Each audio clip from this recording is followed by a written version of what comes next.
desde Vergara y para todo el mundo. Una radio con propósito. Una radio con visión. Una radio para todos. El Libertador, 1210 AM.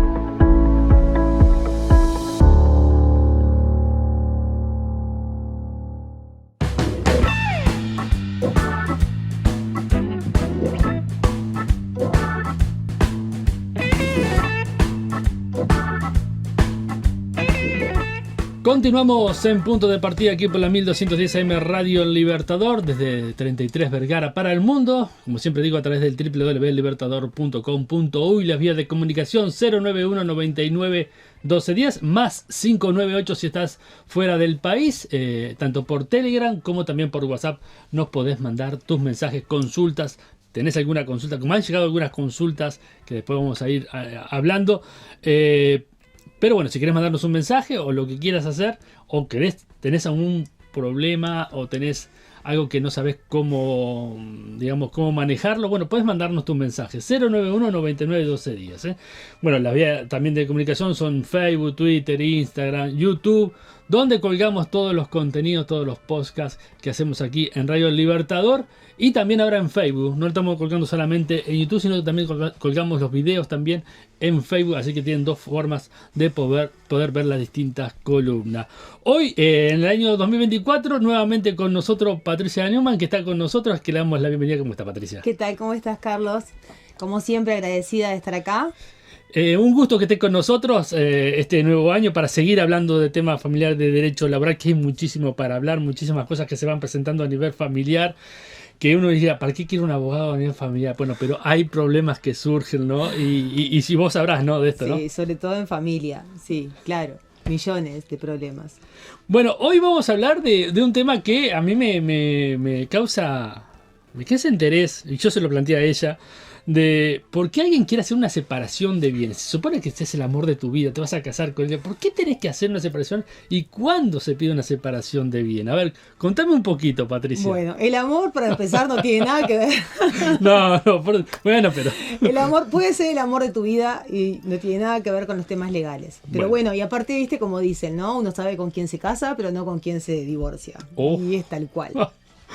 Es tal cual, lo veo todos los días. Llegan a mi casos todos los días.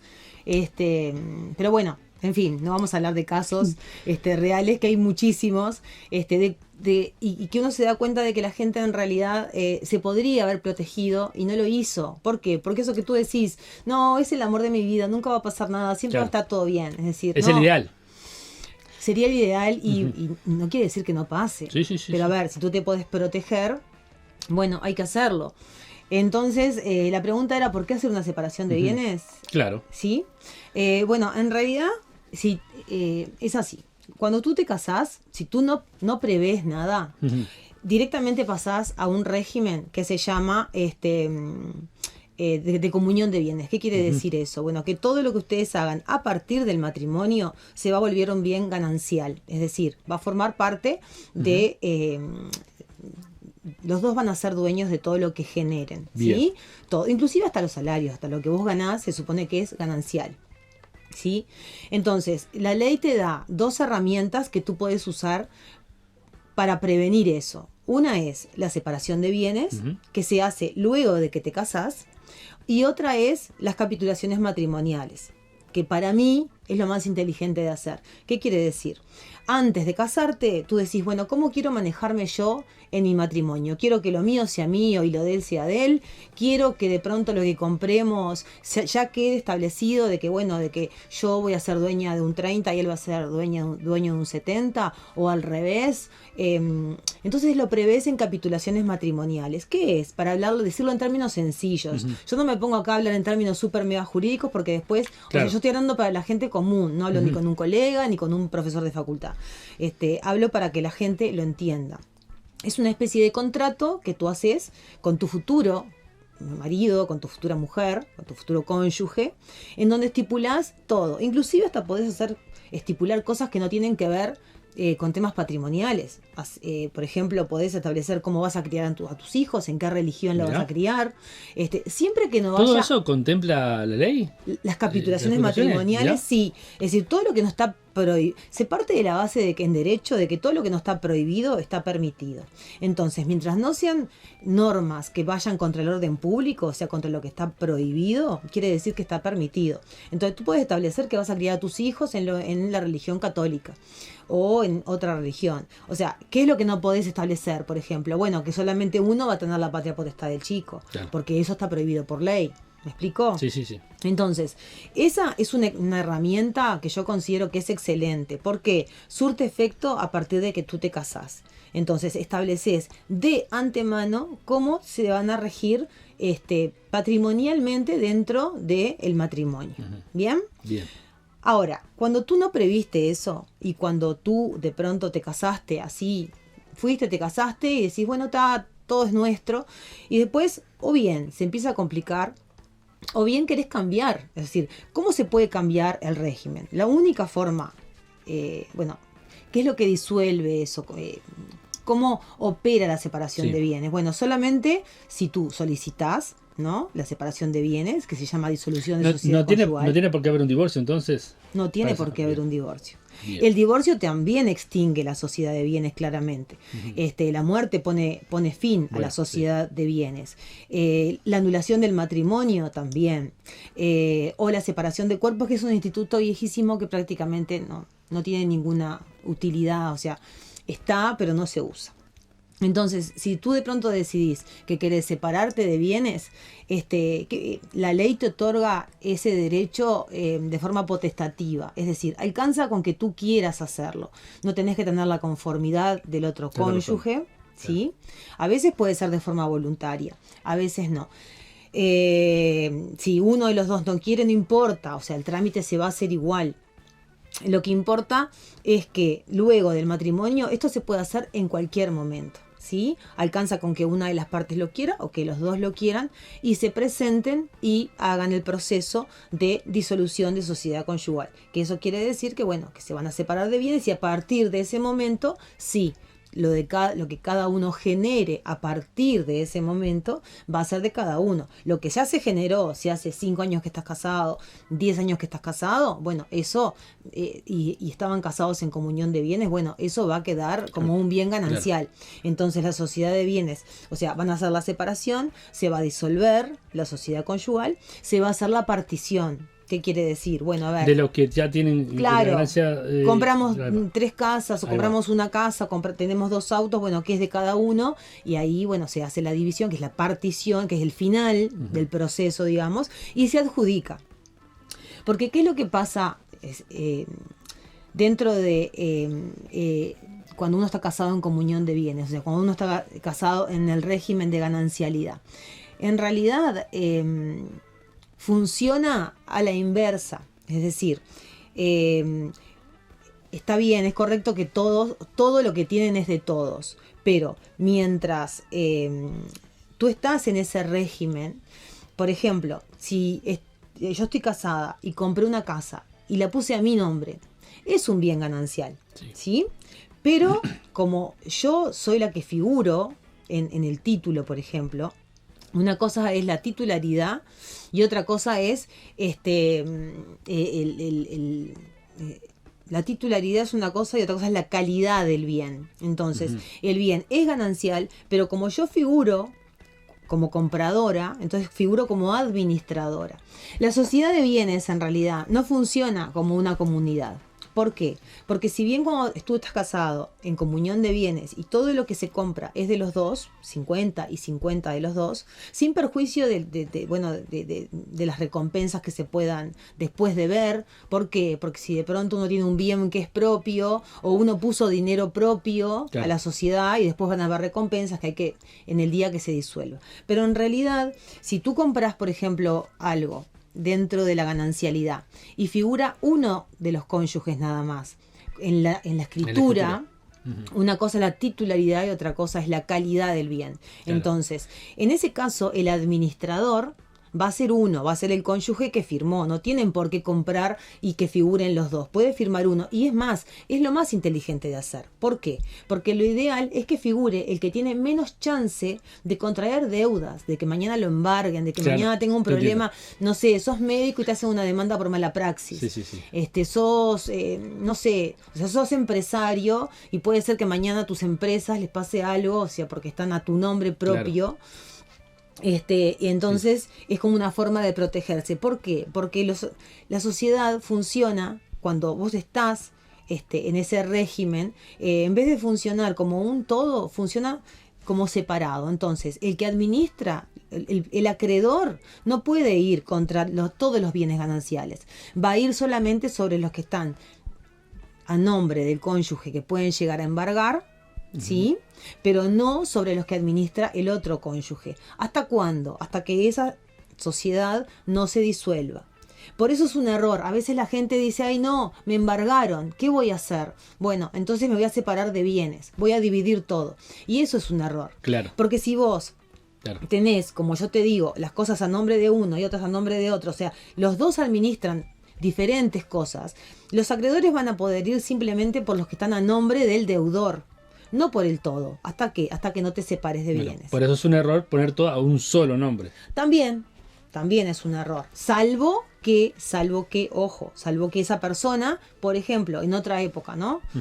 Una mujer que se quedaba en la casa, que no contraía deudas, que se quedaba solamente haciendo las tareas del hogar. Hoy ya no existen ese tipo de mujeres. Bueno, sí. O capaz que sí, algunas eligen eso porque pueden hacerlo. Bueno, y no tienen riesgos de que sean embargadas o de que pongan un negocio y que de pronto les vaya mal y que tengan que después pagar deudas con lo que es el capital social, o sea, con lo que es el capital del matrimonio, ¿sí? De lo que se hubo en el bien, en el régimen de ganancialidad de bienes.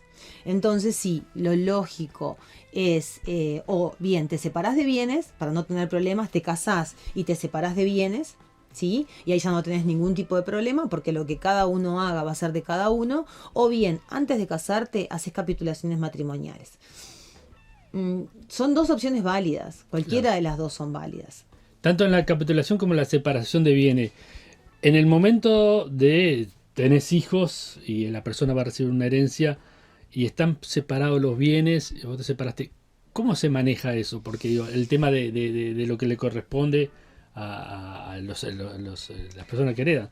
O puede un tercero fuera, un familiar, por ejemplo, un hermano de la persona fallecida, puede tomar de esos bienes. No, lo que pasa es que todo lo que es herencia, o sea, se considera un bien propio, ¿sí? Es decir, si tú estás casado en comunión de bienes y heredás una casa que te dejó tu mamá porque falleció, esa casa va a ser un bien propio. ¿Sí? No entra dentro de lo que es la sociedad de bienes. Todo lo que vos tenías desde antes de casarte o todas las cosas que tú heredás son bienes propios, aunque estés casado en comunión de bienes. Claro, pero a la hora de una persona que fallece, ¿qué juego juega la separación de bienes? La persona que la esposa hereda todo, ¿se queda con todo eso? Bueno, no, después, o sea, sí, a ver, ¿qué pasa? Cuando la persona fallece, va a tener, o sea, se hace la disolución de la sociedad conyugal, lo que son bienes gananciales. Bueno, la mujer va a poder ir por su mitad de gananciales, obviamente. Claro, porque yo me pongo en el lugar de que yo soy el hermano de la persona que tiene separación de bienes y digo, no, ellos tenían separación de bienes, yo quiero lo de mi hermano, ponele, por ejemplo. No, tu hermano en realidad, primero que no es un heredero forzoso. Los herederos forzosos son... Sí, te pongo un caso hipotético, ¿no? Claro, sí, bueno, está. Pero van a heredar los hijos, y esos hijos van a heredar tanto, o sea, ese 50% que era de los bienes gananciales que después se separaron, como los bienes propios del causante, o sea, del que falleció. Claro. Sí. Claro, entiendo, porque un tema también en el hecho de hacer separación de bienes es el problema de tus hijos a la hora de separarse o lo que sea, ¿no? No, tus hijos a la hora de separarse, o sea, si suponete que estabas en ganancialidad de bienes y cada uno se queda con el 50%, tanto tu esposa como el señor ese que después fallece, bueno, si ese señor, además de ese 50% que le tocó en la separación de bienes, tenía bienes propios, toda esa masa, o sea, todo eso va a ir para los hijos. Bien. ¿Sí? Si es que tiene hijos. Claro. Y si no, hay un orden que la ley prevé. ¿Por qué la gente hace más hace de separación de bienes? ¿En qué caso lo has visto más vos? ¿Sabes que en realidad la gente no hace tanto ¿No? separación de bienes? ¿Sabes cuándo que se plantean hacer separación de bienes? Cuando las cosas se complican. Como yo te decía ahora. Claro. Porque piensan que así es una forma de protegerse. Porque, ¿qué pasa? Una vez que vos haces la separación de bienes, ahí, que por un si están los dos de acuerdo, es un proceso que se llama voluntario. Si no están de acuerdo los dos, uno de los dos solamente la inicia, es un proceso que se llama monitorio, ¿sí? No importa ahora porque es como, no viene al caso de eso. Lo que sí importa saber es que si uno de los dos quiere hacer la separación de bienes, se hace y va a tramitar y va a llegar hasta el final, ¿sí? O sea, no importa que el otro cónyuge no quiera, lo único que va a poder hacer el otro es controlar que la demanda esté bien hecha, que realmente estuviesen casados, o sea, las formalidades de la demanda. Pero no va a poder hacer nada contra que realmente se llegue a la separación de bienes. Claro. Entonces, lo ideal, ¿cuándo hay que hacerlo? Te casás y te separas de bienes, o te casás y te separas de bienes a los 5 años, pero cuando no hay embargos, cuando no hay deudas, cuando no hay acreedores que están esperando para hacerse de eso, de ese dinero. Porque una vez que vos te separás, ahí sí, en la indivisión poscomunitaria y en la partición, cuando te adjudican, ¿qué pasa? El acreedor tiene, cuando vos iniciás el trámite, lo iniciás, solicitás todo esto, si lo haces de forma voluntaria no, pero si lo haces de forma unilateral, se va a emplazar, se va a notificar al otro cónyuge y se va a emplazar a los acreedores por 60 días. El acreedor que no se presenta pierde la oportunidad de ir contra la masa, de ir contra el total de la sociedad. Entonces va a poder ir solamente por ese 50% del cónyuge que le debe. Por eso es que eso es súper importante. Claro. Entonces, si se presenta el acreedor, va a poder ir contra el todo, aunque haya la separación de bienes. Y si no se presenta, bueno, ahí sí queda como un acreedor que se llama perjudicado. Entonces solamente va a poder ir contra los bienes que van a ser propios de esa persona, de ese cónyuge que estaba debiendo.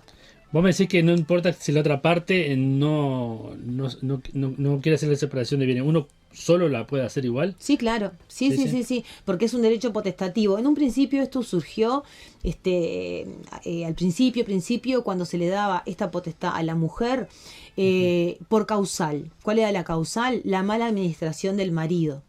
Entonces, si vos estabas casada, imagínate, año, ¿no? 1800 y pico largo. Sí. Entonces entendías que tu marido estaba haciendo mal uso del dinero ganancial, estaba administrando mal los bienes. Bueno, podías presentarte y con esa causal lo hacías.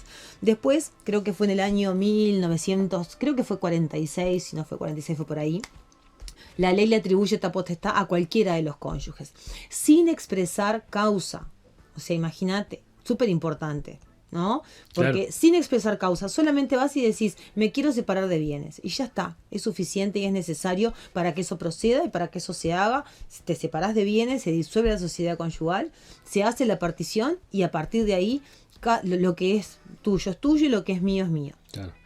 Bueno, ahí sin una duda, un trabajo grande también de un escribano ahí, ¿no? Para poder ver claro, porque esa ¿no? partición, en verdad, una vez que llegás a la partición, puede ser una partición judicial, cuando no hay acuerdo, o puede ser una partición extrajudicial. Cuando es extrajudicial siempre entra el escribano, ¿sí? Claro. Que es lo ideal, es lo ideal. Claro, claro. Vamos a traer una amiga tuya que es escribana para la próxima, entonces para bueno, que lo sí, porque estamos con un producto jurídico justamente que es ese, es cómo prevenir todo esto, para que no pase y no tengas que llegar a estas instancias. No tenés sorpresas. No tengas sorpresas. ¿Qué es lo que podés hacer para protegerte? ¿Qué es lo que podés hacer para evitar eso? Que el otro día también hice un posteo sobre todos estos temas de planificación y la gente te pregunta, entonces si yo me caso o si estoy en concubinato, las deudas son... O sea, hay mucho desconocimiento en cuanto a eso. Eso precisamente te iba a preguntar. ¿En la ley de concubinato también hay separaciones de bienes? ¿O no? Lo que pasa, ¿O es distinto ahí? Lo que pasa que no, porque la separación de bienes es para el matrimonio. Claro. ¿Sí? Porque ¿qué pasa con la ley de unión concubinaria? Primero que la gente no reconoce el concubinato, ¿hasta cuándo? Hasta que se separa y empiezan los problemas. Yo compré esto, no, este libro es mío, no, esta casa es mía, no, esta moto. Y ahí, entonces, no hacen el reconocimiento. Entonces, pasan los 5 años, entonces llevan 6, 7, 10 años juntos, se separan y ahí empiezan los problemas. Bueno, ¿quién compró qué? Entonces, vos tenés que reconocer y disolver la sociedad. ¿Y qué pasa? Hay un artículo en la ley que te pide que tú digas cuál fue el esfuerzo y caudal común, es decir, quién contribuyó con qué Claro. a esa unión concubinaria. Mucho más engorroso. Es mucho más engorroso. Por eso yo siempre digo, cásense, cásense y eviten problemas. O también puedes hacer capitulaciones concubinarias que se llaman convenciones concubinarias también. Ujú. Y es lo mismo, vos estipulás cómo te vas a regir. Entonces vas a decir que durante toda la unión, todo lo que se compre va a ser a medias. Y lo dejás establecido. Bueno, capaz que en estos casos sí, entonces en la unión concubinaria es bueno hacer lo que vos estás diciendo ahora, ¿no?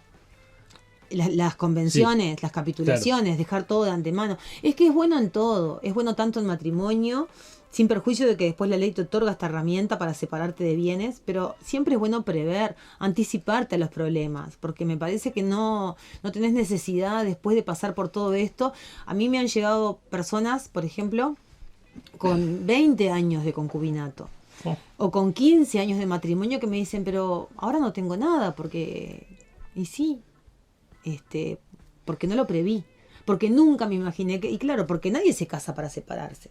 Sí. Todos nos casamos Sí, para sí, estar, claramente. bueno, no te digo el resto de la vida porque nunca se sabe, pero qué sé yo, digo, está bueno protegerte porque así estés 25 años juntos hasta que te mueras juntos. Bueno, que el tema patrimonio, que todo lo que es, ¿no? Ese tipo de cosas estén por fuera de lo que es el amor, Ya.